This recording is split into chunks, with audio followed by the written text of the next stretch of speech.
Hi everyone, I'm Airier, and today we're going to be looking at Death of Hope Episode 1. This is something I knew about as a trailer for a while. I just never got around to watching because I actually don't know. It's like I kind of just sort of forgot, and then I felt like an idiot about it. Didn't want to bring it up.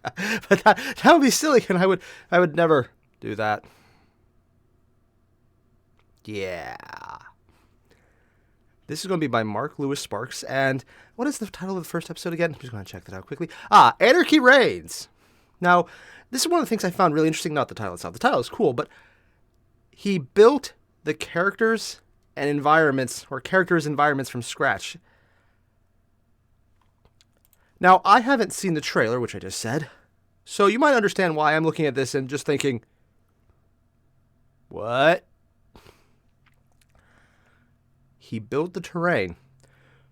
Does this mean he went full-on Weta Workshop on this? Like original school Weta Workshop?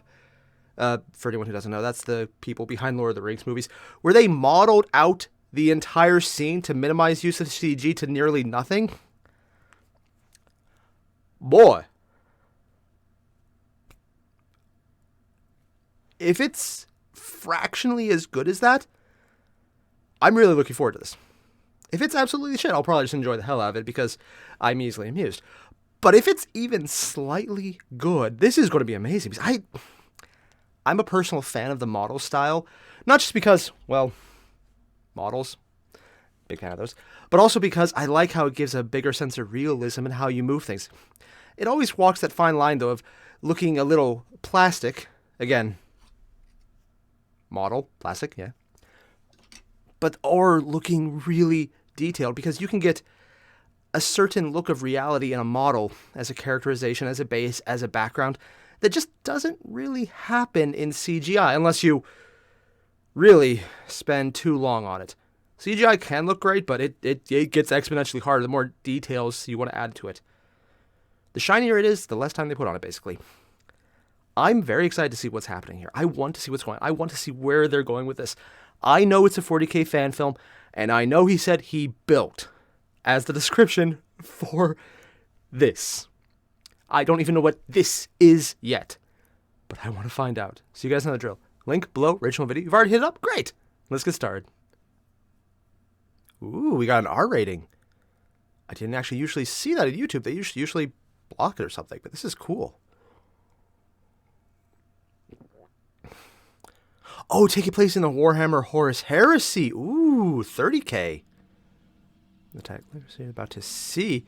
3D model. Okay, no, it is 3D model. Okay, not physical models. But wait, if he put it in piece by piece. Oh, are they starting with the Marvel style? Is that? Whoa, that guy looks pretty screwed up. Oh, wait, no. Airier, Anagon, and Lorgar. Black Crusader for cross 5 world splitter fleet. Oh, are we looking at the traitor side? Their recent attack, a world named Sathas. Nearing the end of the battle, censured Ultramarines. Censured Ultramarine rallied the loyalists penetrate the world bearer ship. Oh, God, my mind's dirty. Halt the assault. Great cost and no victory. Homeworld in flames. Remaining Ultramarines, along with a number of civilians, are taken prisoner and now transfers the world unsuspecting.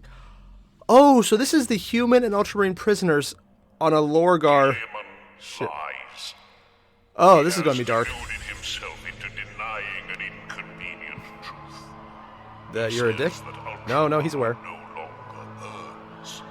He says that we won the war and turned back the Shadow Crusade. How far into it is this? A second empire. Okay, so this is... Okay, I get it. So this is where he thinks the Emperor might be dead, so he started Imperium Secundus. It's in that time frame. That is also wrong.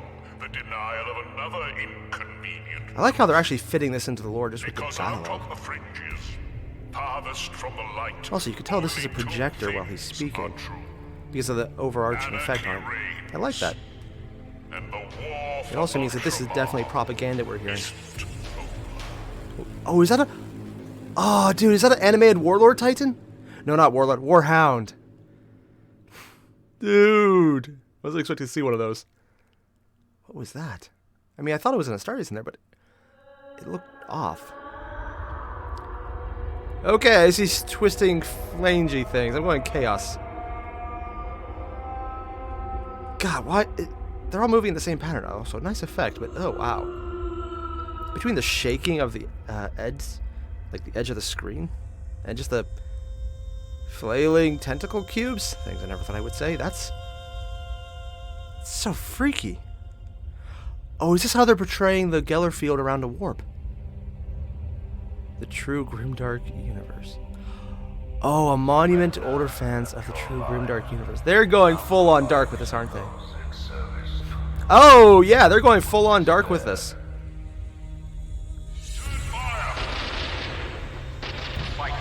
Oh, we're getting freezes of what's happening. Okay. And we're definitely seeing the chaos side.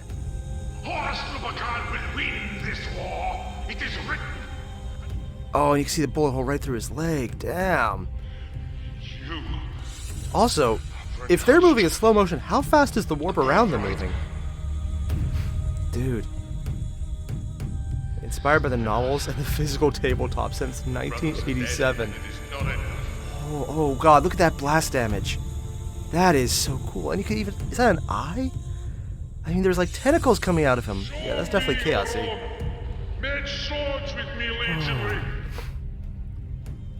Those are the lives against modern tides.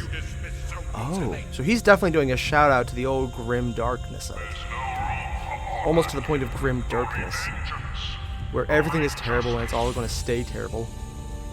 I don't mind the change myself, but I don't mind acknowledging what it used to be. What the hell? Oh, that's a demon. Oh, that's like an old school demon too. Okay. Oh god, the way that thing is walking, it's so freaky. What is that? Whoa. This is so fucked up. I love it even more because like it's showing just how screwy the warp is with physics. Because time seems to be working differently between the different parties. Unless they were just statues, which would be not the weirdest thing, but ugh. That's so cool. Oh? Whoa. Definitely chaos because they're... Are those guys growing other people out? Oh, that is fucked up. Yeah, definitely in the warp. Or something warp influenced. Chaos cultist probably.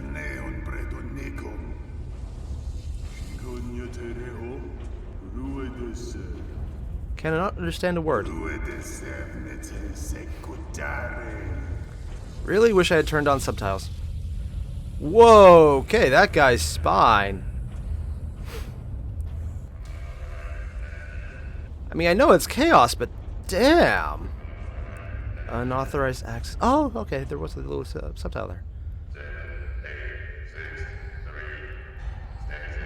What is that? Oh, that's Dark Mechanicus, isn't it? Oh, found you?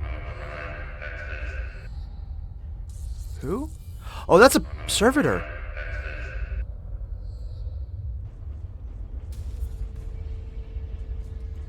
Just random corpse of a space marine.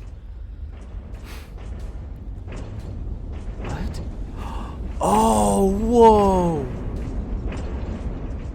Oh, dude, I've never seen that portrayed anywhere before, other than the models on the tabletop.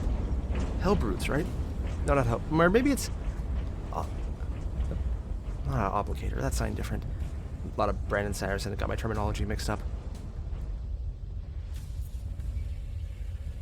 Just watching the demons walking out there. That is so freaky. Also, something about the open flame just seems weird.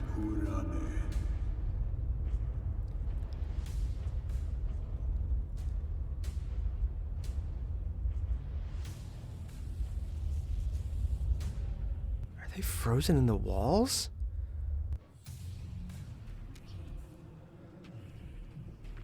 It's like everything right now is just atmospheric. It's just so hyper detailed. I love this. Oh, now we got dialogue. Give him a quick... Give him quickly, Barak. Oh, Jesus, that... I think that's an Astartes, like a heretic Astartes. So that's what they're showing the Black Carapace to look like. That is so screwed up. Oh, they're doing naked combat. And yeah, they are showing that it's like overly musculature to the point where it's... Is that his brain?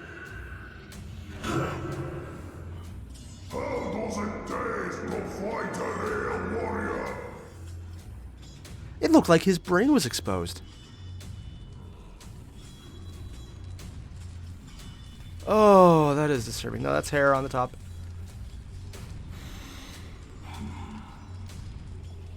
What? Is he seven? Eight? No, eighth. That guy's not dead. Oh, and the... Oh, he's not... He's being held on by his skin alone.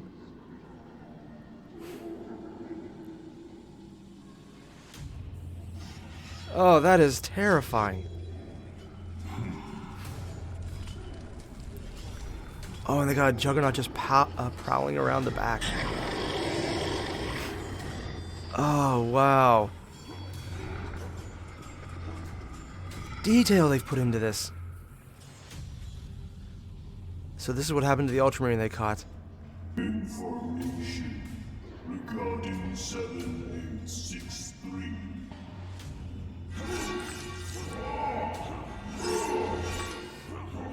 Oh, damn.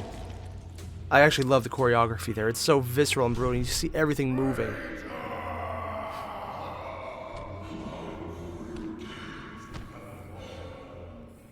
An event has been triggered on deck C. An event? 32. Huh?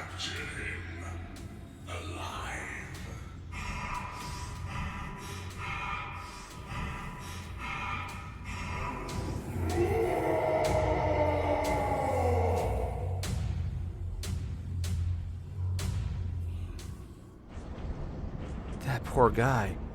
I mean, he's literally just stripped down to the bone. That must be a ton of pain. And you can see he's an Ultramarine because of the tattoo. Oh, now that's an interesting detail.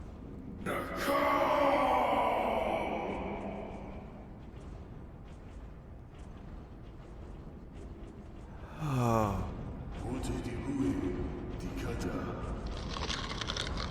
And...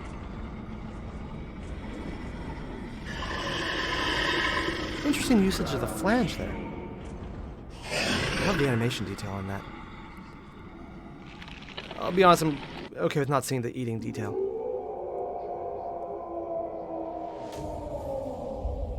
That is hard to look at. Distant cries? Sometimes I don't know why, but it almost looks like the voices don't quite match up with the people who aren't demonic. It's a bit of a weakness there, but everything else is so beautiful. In the most disturbing way possible.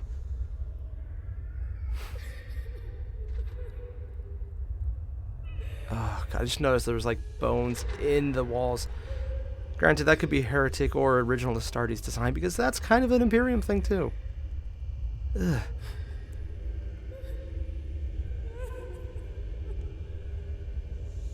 Yeah, that person isn't dead yet.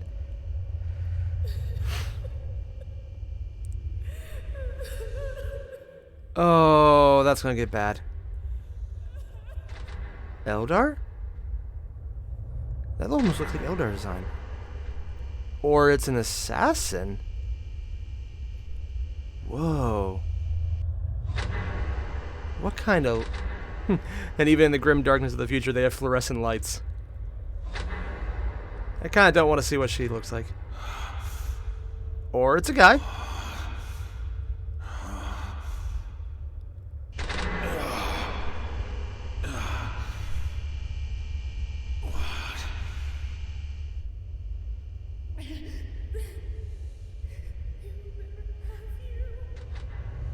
Yeah, they probably will. The baby's already dead, isn't he? Oh, the kid's already pretty fucked up. It won't hurt you. I promise. Oh, wow.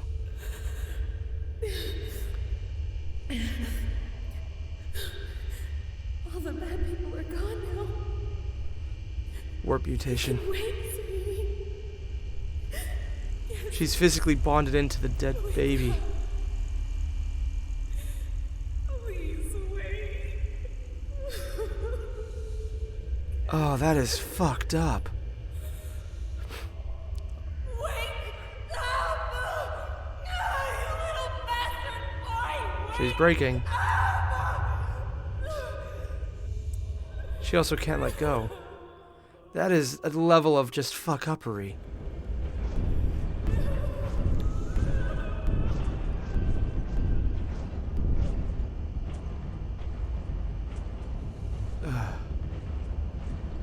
This is literally hard to watch. Just like, oh, wow.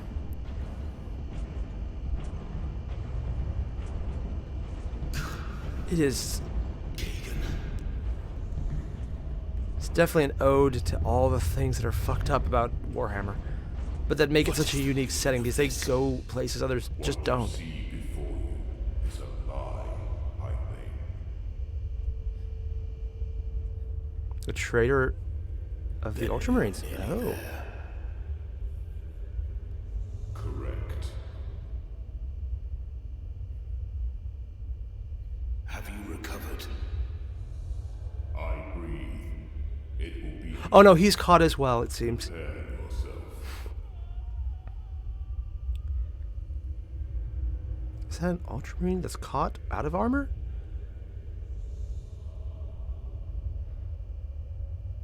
Prepare?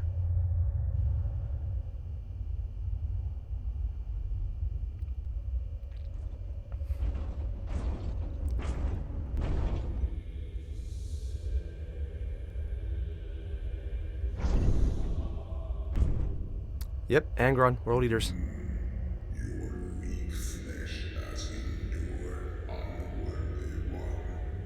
You aspire to become one with the 13th Legion. We will see the worth of your metal. Oh, so he's an aspirant. Unworthy. I need not be modified to challenge a son of the Red Angel. An unintentional aspirant. I know he means Angron, but it always sounds more like he's talking about Sanguinius when they say that. Red Angel. Do your worst. You don't want to say that because there's a lot worse. Me, World Eater. God has other plans for you, Chronicus. This excuse of a warrior owes me his blood. Now move. Just a little thing about someone from the 13th talking in full sentences. And John just going, wah, like an orc. Personal headcanon. Personal headcanon only. Okay, so he does have a head. It just blended in. Those are very big cuffs. Seek more for your entertainment. Dude. The sheer level of detail on the armor here. A glory in death, perhaps. Not with Lorgar around. Redemption and honor by boarding this vessel. To be accepted once again by your fellow kinsmen. Oh, he was an outcast? There is no glory for you here. You are nothing, and will continue that existence as we march your shells onto the streets of neighboring worlds. I don't know, for some reason seeing purity seals on him is odd.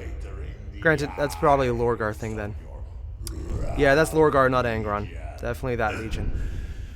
You want my armor? Also, I didn't notice until now, like, when they got the heads up on his little head slit, I love that because you could actually see that opening transition we got in the video where they got Lorgar's propaganda, but that entire image, we were seeing it from someone's first-person point of view, and I didn't get that until right there, where you see the same thing scrolling on his view screen. That is beautiful, just that little detail that they don't explain, but it's in there, and that is gorgeous. Because what we were seeing in the beginning with the propaganda from Lorgar is the heads-up display inside the Astartes helmet for their armor. I don't know if that's ever been portrayed anywhere because I just haven't seen it yet. If it has, cool, tell me. But I love that little detail that we could see it on the outside. I mean, technically it's a stupid little thing because if you can see on the outside, that means there's images going through and it's a weak point. But it's details like that that I just absolutely love. And this nails. God damn. It's not even mentioned. They don't even highlight. It's just there. Also, the mesh around the inner workings right here. And I will give it freely. Oh, that's beautiful. It's almost semi-transparent. As you wish. Oh, yeah. That looks fucked up. Granted, it's par for course at this point. Just kill those two little thralls quickly. Oh, the articulation on the joints. Ah, he actually did. Nice. I mean, yeah, this guy knew it was going to happen too. For the 500 worlds.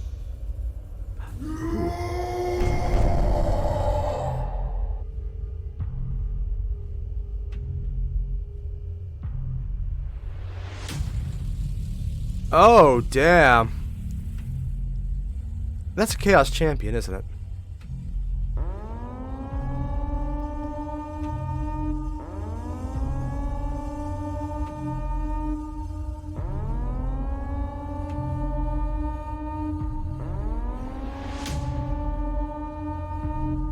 Now, is that just something they do to start a battle, or did something good happen? And by good, I mean screwing up everyone else.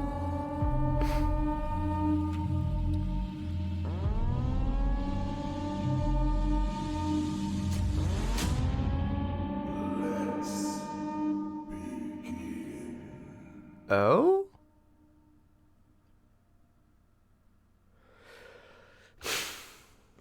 And it ends there. Son of a...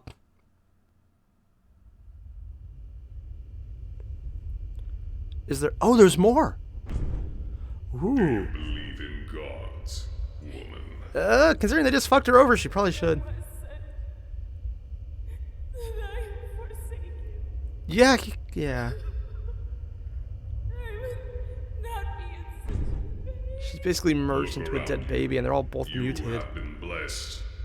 You yet live. You are chosen. Oh no, what are they gonna do to her? You cast doubt. I believe.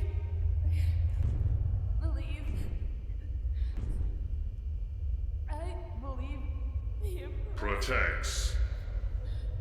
That remains to be seen. He does, but everyone else also tries to kill too. Okay, first off, and this is probably very easy to guess, but that was hard to watch. Like, it was beautiful in the detail, and it was disturbing in its extreme detail. I mean, that is every little bit of pain they could drag out, and they clearly knew what they were doing. Mark Lewis and everyone involved. I want to get the name right because this is something I don't want to screw up. Oh, actually, I did. Mark Lewis Spark. Ah, I actually got the name right. Oh, that's nice. Ah. Let's just go for the woman example. We get a few flashes of her quickly in the beginning, and we're always seeing her through that shield. I'm just going with the shield because it looks like a shield. And we know she's pained. We know she's crying, and with circumstance-wise, that's screwed up. We also see she's holding something, so we kind of assume maybe a baby, maybe a kid. It's hard to see at the beginning. And then we finally get closer, and we see not only the baby, but we see all the things wrong, like how it's merged into its face. It's screaming, like the pox, the marks, the scabs, the open, just mutations. And then we see her, and her mouth is like a maw, and like just distorted and mutated and pained and physically merged into the child. There is a level of just, well, it's grim and it's dark and it's fucked up. And she purposely encompasses that. And then we get to that little secret scene at the end, which I almost missed because I thought we were just going through credits. But we see, I think it's Nicole, whatever his name is, go in and talk to her, and it's like, oh, he's setting her up. And I'm going with either demon host, or I'm not even going to mention the other thing that begins with the word demon, because I do not want to think about what that would be. Because I just want that to be a one-off story involving the Grey Knights that never happened. No mention of the Demon Kalaba. Yeah, no, we're just going to drop that one there. It's disturbing. And then all the other little aspects, like all the random power armor guys who are just stuck in the walls. And it almost looks like they're frozen there. And I thought at first the demons were just moving around. But no, it's like they're actually frozen in time, merged into the ship as part of it, and just locked down in death throes. And with warp, sure, why not? It's magic fuckery. Whenever someone wants to cause pain, that's the thing that happens. So I thought at first they were like, maybe frozen in time and moving at different speeds. No, it looks like that's actually just where they're frozen. Where they died is where they froze, and they're just there. And all the little gruesome details. Like the one guy who was in the arena, cut in half, mouth stripped open, hanging by the skin. And honestly, the skin part was really hard to watch. It also is just over the top, and it's gratuitous fuck-uppery. Oddly enough, the violence wasn't that much here. But the gore, the blood, the visceral wrongness of every aspect of it, it was so incredibly beautiful in the detail it put into it, but god damn, is it hard to watch. I'm going to keep saying that because it's still accurate. And yeah, this guy did say in the little opening credit scroll, well, not even credits, but opening scrolls, this is a shout out to the grim darkness, to the unstoppable, unabatable failure that you're fighting against, and you will lose. And then there's nothing but to give in and join it. And that is what we're looking at. And I know this is going to have a bad ending, because when you set up like that, you don't have a good ending. They're going to either have a Pyrrhic victory at best, or they're just going to fail and chaos wins. Because that seems like where this is going. I mean, if you don't call it Death of Hope and expect a good ending. This is them getting close to winning and then horribly failing. We know that's what's going to happen, because they're going to get hope and it will be killed. And by the end, I fully expect, based on what we've seen so far, worst possible outcome is the most likely outcome. And considering the warp, worst possible is a very big list of things you should not try and contemplate on a healthy mind. Or in my case, in general, because let's be honest, probably not. I love it for how dark it is. I like that it's an ode to the grim darkness, almost grim derpness. It's the over-the-top disturbing for the sake of disturbing. It's also why I like the new stuff, because I like that there's actually hope finally, that you could actually conceive of, fighting back. I like that. But I also like that this is what they're opposed to. I like having the darkness, so it makes the hope that much more powerful. I like things like this that emphasize just how powerless, how meaningless, how dark, depressing, and useless everything is. I like that overwhelming sense of you will fail. Because this is everything about the show. It is the encompassing of everything dark in 40K in just, honestly, a very short time, considering just how much darkness there is. I love this. On a critical aspect, though, and I don't want to do this, but I kind of feel it would be unfair not to mention it, this did have one issue. The lip syncing, the talking, all felt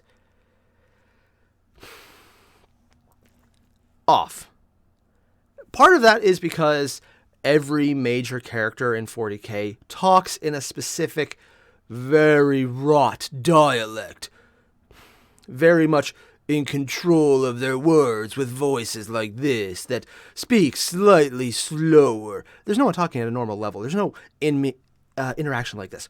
Everyone talks as if they're the demigod that they are being portrayed in the lore, which is a personal choice. I'm still on the fence about that one. I kind of like it, I kind of don't. It works better some places than others. Like in important conversations, I'm fine with that. In just people talking to a prisoner randomly, it's a stylistic choice that comes with 40K.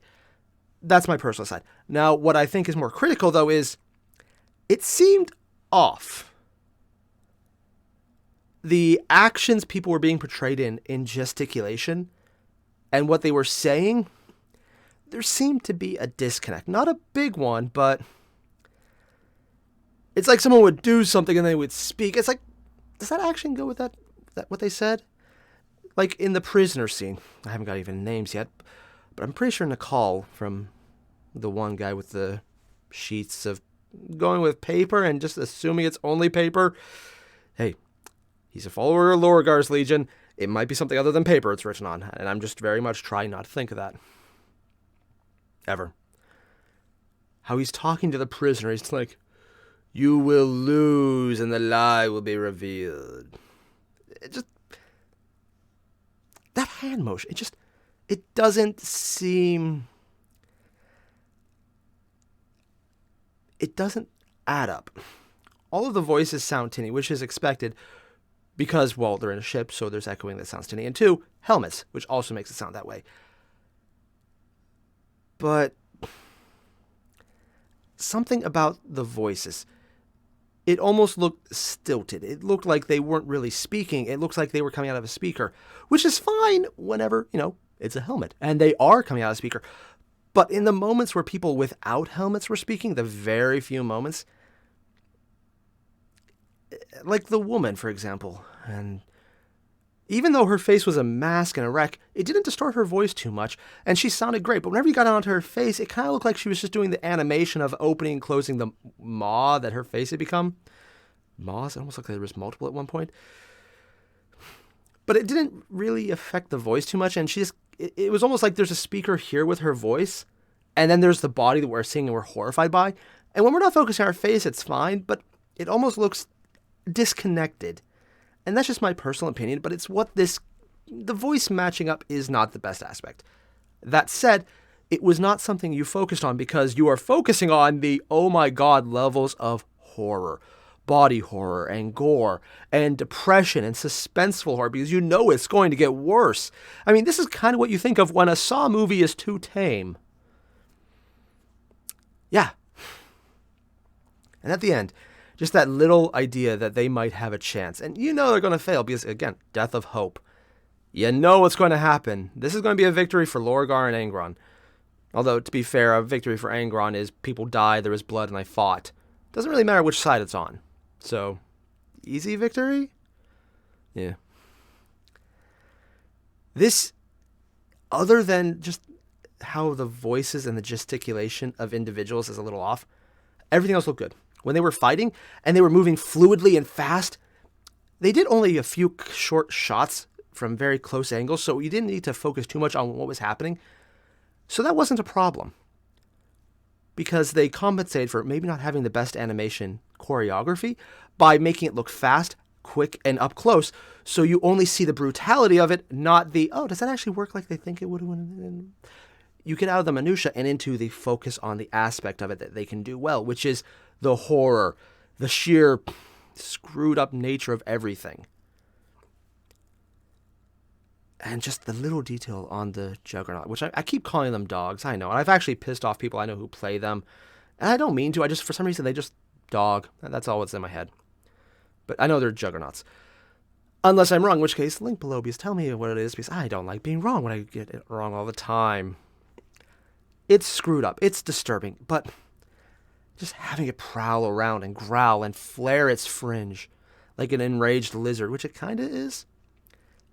That's a beautiful little detail. Just over-the-top, Korn-inspired, gratuitous detail. And I love it. But again, this is also one of the things where it looked like the motions didn't match up to what was happening.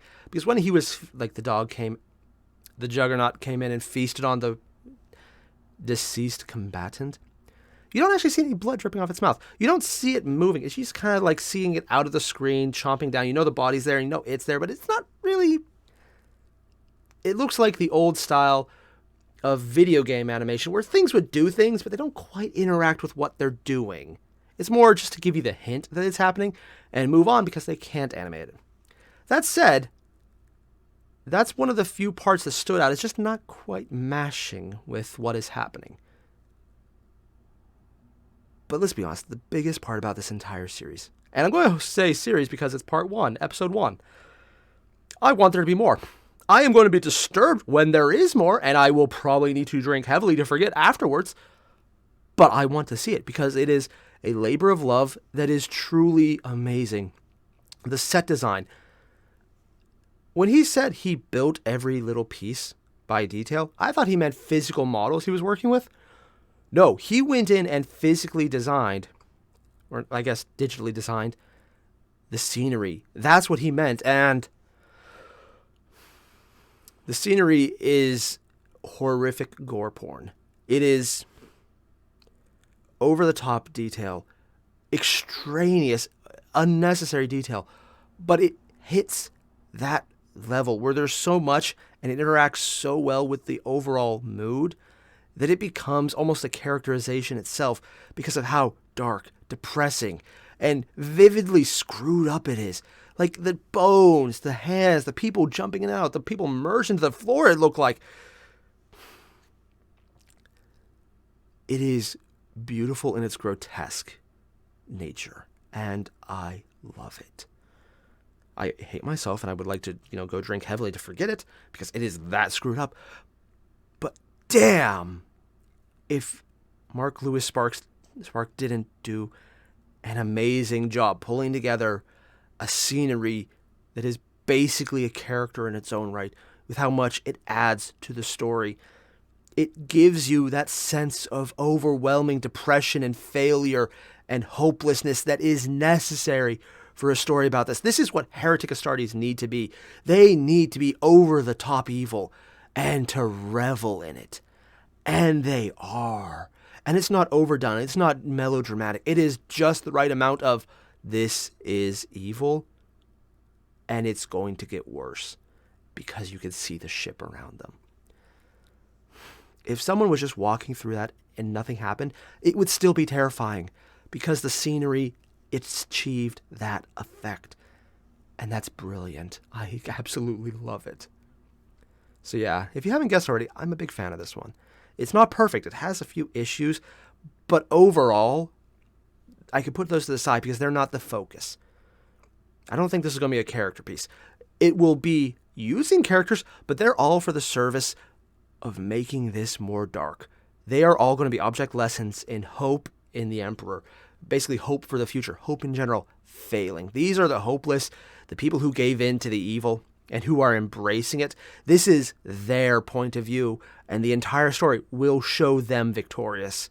Even if they lose, it will tear down the victor so much that they still cannot claim it as a victory because it is going to be Pyrrhic at best. And you know that's going to happen just from this first episode because you can see how bad it is to start. The level of depravity. You know how this is going to end. There's no question of how it's going to end. It will go bad. A lot of people get hurt and it will get worse. And it's not going to be pretty. But damn, will it look impressive. So if you haven't already, there is a link below to the original video. Make sure to hit it up because